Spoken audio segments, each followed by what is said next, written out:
Hello फेरि पनि म एकदम युट्युब च्यानलमा उपस्थित भइसकेको छु हैन। एकदम सादा सादा पनि परेको छ। सादा पनि परिराखेको छ हेर्नुहोस्। हामी बस्ने होस्टेल हो। एकदम हेर्नु होला तपाईहरुले हैन। एकदम भइराखेको छ। एकदम रात परिराखेको छ तपाईहरुको लागि। अनि भारी कसैले चोर्दैन नि हैन हाम्रो भारी। कफी त भन्नु सकिदैन आदैन होला कसैले पनि। आज हाम्रो दाजुलाई मैले बिहानदेखि खोजेको यार।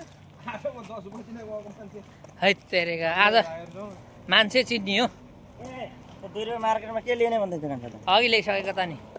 उहाँ 2 रुपैयाँ मार्केटमा सक्स भनेको अघि 10 रुपैयाँ छेर्न छ्याइहाल्यो माइलाले। नलाने त भनेको माइलाले किन्ने भने माइलाले त्यहाँनिर लिएको किन्ने भने तिमी एउटा किन म एउटा किन्छु नचल्न सकिदैन किन म उता निस्केमा हामी एकदम हिँड्दैछौँ। भेजको 4वटा भइसक्यो।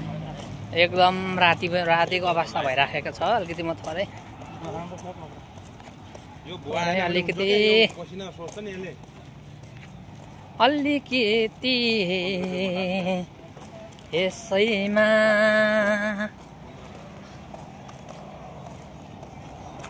ए भिडियो यसको लाइट पनि अटोमेटिक बलिराखेको छ। यहाँ उज्यालोमा आएपछि आफै बन्द भइहाल्छ। हो र बन्द भयो त यो।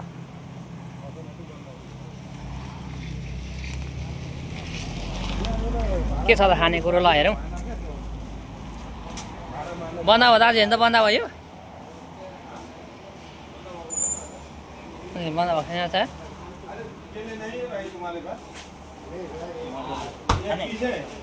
खाउँ न के भएको छ। कसरी अरे यो स्याउ चाहिँ स्याउ त लानुपर्छ अरे 3-4 दाना त यार। ल के हो खाइदिउँ न एउटा खाने किन भोक लाग्यो बोकेपछि अहिले बोक्नु नि 1 किलो जति।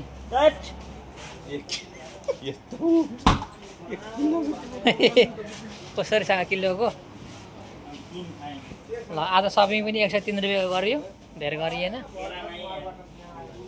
यति भन्दा स्थगित गरौँला। फेरि अलिक बिजी पनि भयो है। ल बाई बाई फेरि भेटौँला।